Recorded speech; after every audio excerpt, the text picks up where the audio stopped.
I took a job in a remote town, and now I'm being followed. First of all, I'd like to say that I've never really been a believer in the supernatural. Sure, I enjoy spooky stories, especially around this time of year, and I've definitely gone down a few rabbit holes exploring weird phenomena, but I wouldn't really call myself a true believer. I've asked for advice on this topic before, not here but on other forums, but nothing has ever worked. So I figured that there's no harm in following some people's advice and sharing my story here, even though I'm not really sure what to expect from this. Back in January, my university shared a job opportunity from a school in the north of Ireland looking for a recent graduate to join them as a Spanish teacher in the fall. At the time, I was in my final year of English studies at a university in Spain and wasn't really sure about what I wanted to do after graduation, so I applied, not really expecting much to come out of it. To my surprise, less than 2 months later, I got a call for an interview, and soon after, I was officially offered the position. That led to a restless summer as I prepared for the life I was about to start. I had some reservations, but my parents had even more. The town where I would be teaching was so small and remote that it didn't even show up on Google Street View, and the nearest hospital was almost an hour's drive away. It was one of those aging towns with very few children, and as such, the school didn't just serve the local kids. It hosted children from nearby towns as well, with a total of about 10 to 15 students per grade, up to the 6th grade. The local convenience store was stocked only once a week, so I was warned not to expect too much variety, and on top of all of that, it was extremely cold. Despite all of this, I still felt drawn to go. The town was isolated, sure, but the photos I found online were breathtaking, and the small number of students would allow me to focus more on each of them. The limited options when it came to sustenance sounded harsh, but having a car was sure to help the situation at least a little bit. The salary was generous too, as remote teaching jobs in such areas were hard to fill, and the offer of free housing didn't hurt either. Knowing how isolated the town was, I decided to bring my car and take my time driving through Spain, France, and Ireland. What should have been a 2-day journey turned into a week-long road trip. I took the scenic route, stopping at hotels and doing a little sightseeing along the way. I arrived at my new house late at night, after countless wrong turns and much cursing at Google Maps, hours after I was supposed to arrive. I thought I might have to spend the night in my car, but I was relieved to see a light still on inside the house. I knocked on the door and waited. After a couple of minutes with no response, I knocked again, and again after another couple of minutes. That's when I heard a voice behind me. "Hello?" I gasped and quickly whipped around, my heart pounding. The voice belonged to a man. He was tall, but not intimidatingly so, with neatly combed dark brown hair that looked oddly perfect in the midst of the howling wind. He looked at me like I was some kind of intruder. "Can I help you?" he asked, his tone laced with annoyance. Still trying to calm down, I replied, "Hi, no, that's okay, thank you. I'm just waiting for someone to open the door." He gave me a look that made me feel like the stupidest person on earth. "There's no one in there," he said matter-of-factly. "And nobody here takes well to intruders," so he stepped forward, grabbed my arm, and began pulling me toward my car. Wait.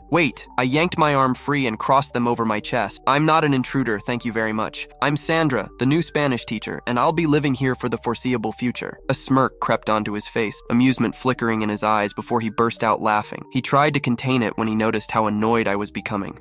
I'm sorry, give me a second. Okay, you, the new teacher? You look 12. I shot him a glare. "Not that I need to explain myself to you, but I'm 22, and this is none of your business." He laughed, shaking his head. "Still a baby in my eyes," he said with an irritating grin. "Slightly older than 12, sure, but a baby." I rolled my eyes, growing more annoyed by the second, especially since he didn't look much older than me. "And how old are you, you wise elder?" 23, I said, sarcasm dripping from my words. His smirk returned, but this time something darker flickered across his face. It sent a shiver down my spine. "Slightly older than that," he said, his tone unsettling. His words did something to me, made my throat tighten as I suddenly realized how alone I was with this stranger on a deserted street. I shook it off, refusing to let him get to me. "Well, I'd say nice to meet you, and that I hope to see you around, but I'd rather eat glass than do that," I said, trying to regain my composure. "So, if you'll excuse me," I began walking past him toward the house. "There's no one in there," he repeated, his tone suddenly more serious, sending another chill down my spine. I remember thinking I should have worn a thicker jacket. Everyone leaves a light on when they're out, so they don't come home to something they didn't invite in. Everyone knows that. I rolled my eyes again, trying to ignore the uneasy feeling growing in my gut. If everyone knows that, doesn't it seem a little counterintuitive? Thieves will just target houses with lights on. Besides, it's not like someone's going to stumble upon this place by accident and rob a house. I could barely find my way here and I wanted to come. I wasn't talking about people. His voice trailed off ominously. "Anyway, Carmen waited for you for hours, but she had to go home eventually. You'll have to make do until morning. I'd invite you to my house, you know, the neighborly thing to do, but since you'd rather, what was it, eat glass?" His smirk widened. "I wouldn't want to put you in that predicament, so enjoy your night in the car and turn on a light." Cars are always free reign. I opened my mouth to respond, but the bark of a dog startled me. When I turned back to him, he was gone, vanished like he'd never been there at all. I sat in the car, huddled under my jacket, laying down in the back seat and contorting my legs so I could find a comfortable position, trying to stay warm as the wind howled around me. The man's words kept reappearing from time to time in my mind as I was trying to calm my racing thoughts enough to get at least a little bit of sleep. I kept trying to tell myself that his words were just small-town nonsense and that absurd superstitions weren't worth risking running out of battery on my car, but I couldn't shake the creeping sense of dread that threatened to drown me. Damn you, whoever you are. And here I thought sleeping with a nightlight was behind me. I remember thinking. The barking dog had finally stopped, but now an unnerving silence settled over the street, broken only by the occasional gust of wind rattling the windows. I flipped on the interior light, hoping it would make me feel less alone, but instead, it just cast strange shadows inside the car, making everything feel more claustrophobic. Out of nowhere, I heard the distinct sound of hooves. At first, I thought it was my imagination, a desperate attempt on the part of my brain to try to lull me to sleep through the exhaustion, but the rhythmic clatter grew louder, unmistakable against the cobblestones. Squinting through the fogged-up windshield, I saw it, a massive black horse standing at the edge of the road. Its eyes glowed in an unnatural amber, and its black hair shimmered in the darkness as if absorbing the shadows around it. There was something wrong about it, something too still, too perfect, like a statue. I tried to convince myself that that's what it was, but my heart started to race as the horse took slow, deliberate steps toward the car. I wanted to move, to drive away, but I was paralyzed, locked in its gaze. The horse circled the car, its breath coming out in thick, white clouds, fogging the windows even more. Its eyes never left mine, and with each step, the air in the car seemed to grow colder. I could feel it watching me, something far more intelligent and malicious than any animal I'd ever seen before. Suddenly, it stopped right next to my window, towering over the car, and lowered its head. Just as I thought it might smash through the glass, a loud crack echoed through the night, and the horse flinched violently, eyes wide with fear, its ears pinned back as it reared up, letting out a bone-chilling neigh that pierced through the wind. It bolted into the darkness, hooves pounding the ground, disappearing as quickly as it had appeared. My breath caught in my throat as I scanned the empty street, searching for the source of the noise. That's when I saw it, just beyond the trees, a dark shape moving through the shadows, too large to be human, too quick to be anything natural. I spent the rest of the night hugging my knees to my chest, flinching at every sound, every rustle of wind. My mind raced with possibilities, but no explanation seemed to make sense. All I could do was sit there, waiting for dawn to break. When morning finally came, so did Carmen, the woman in whose house I was supposed to be staying. She was short, with graying hair, and she was wearing a long green robe that dragged along the ground as she hurried toward my car. She knocked gently on the window, her face filled with concern. Oh dear, she fretted as I opened the door. Are you all right? I'm so sorry for making you wait out here. When you didn't show up last night, I figured you'd arrive sometime today. Poor thing, all alone out here all night in your car. I hope it wasn't too terrible. I forced a tired smile. It's all right, Mrs. Walsh. It was my fault. I got lost on the roads. She clucked her tongue. Who in their right mind decides to brave those roads at night? You're a very lucky girl, you know. Even the locals don't travel those paths after dark. Too many have gotten lost and never return. She made a strange gesture with her hand. No one bothered you, I hope. Her words sent a shiver down my spine. Did she know? Had she heard about the horse or seen it herself? I couldn't tell if that's what she meant, or if she was just voicing local superstition. Either way, I wasn't about to seem like the crazy new teacher who believed in ghost stories. No, I met someone who told me you'd be back in the morning, so I just waited here. That's all, I said, following her toward the house. She stopped abruptly at that, and I almost bumped into her. When she turned back to look at me, her face was serious. I think I know who you're talking about, she said, her voice low. She took a deep breath before continuing. Child, if there's one thing you listen to me about, let it be this. Stay away from Cormac Byrne. Promise me you will. I nodded, even though something told me it was a promise I wouldn't be able to keep. Deep down, I had a feeling I'd be seeing him again. That was 2 weeks ago. I wouldn't be here if I had any other options, but I have nowhere else to go. I'm not a horse person, and I've tried to reach out on horse forums to see if anyone has any advice, but so far nothing has helped. Because I've seen that horse again. Every night since I moved here, it appears. At first, it was just a distant glow. Those same amber eyes shining in the darkness, far off in the distance. But with each passing night, it gets closer. I'm terrified of what will happen when it finally reaches my house. Please, I need urgent advice. I don't think it'll be too long now.